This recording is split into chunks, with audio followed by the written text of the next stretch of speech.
Hi, Peter Charles here, Folks for Life Fly Fishing.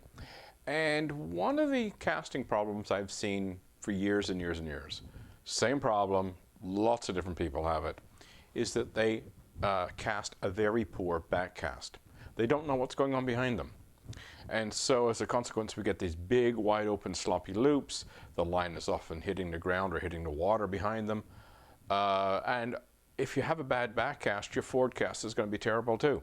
You have to get that line straight behind the rod tip in order to get a good cast. And if you don't get that line straight behind the rod tip, well, the rod won't load properly, and then you won't have a good forward cast.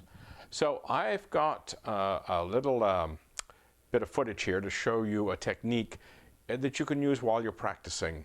And it's about watching your back cast. If you turn your head and look, a whole bunch of good things happen, including that you'll be able to see what's actually happening behind you and correct the problem. For example, if you're using too much wrist, you'll dump your back cast into the water behind you. And you'll see that immediately with the turning of the head and looking at your back cast. You begin to fix problems. The only time I would actually turn my head and look at my back cast when I'm fishing is when I'm casting for distance or spay casting. Then I often turn my head.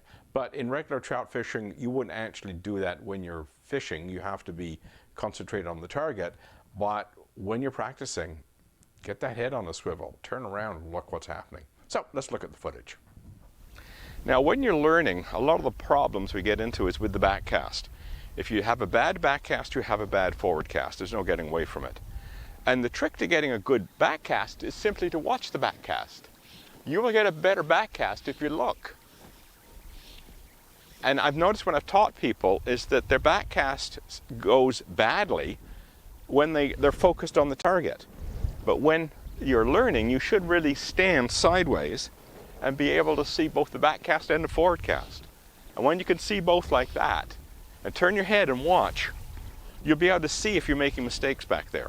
Because typically what happens is people will watch their back cast, it will look great, and then as soon as they stop looking, it looks terrible. And it's the simplest way to get over that problem, is to watch your back cast, and then you'll have a good cast, and you have a good forward cast.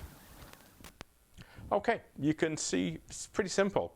It's a matter of standing so you can easily turn your head both ways and see both your forward cast and your back cast. They should look identical when you're false casting. Your back cast and forward cast should look the same. So if you've got a good back cast, you'll find all of a sudden your forward cast goes lovely and you don't have to muscle it. When you've got a bad back cast, people tend to try to thrash it to make up for the fact that they have a bad back cast. And the simplest solution is just simply turn your head and look. So give it a try. Cheers.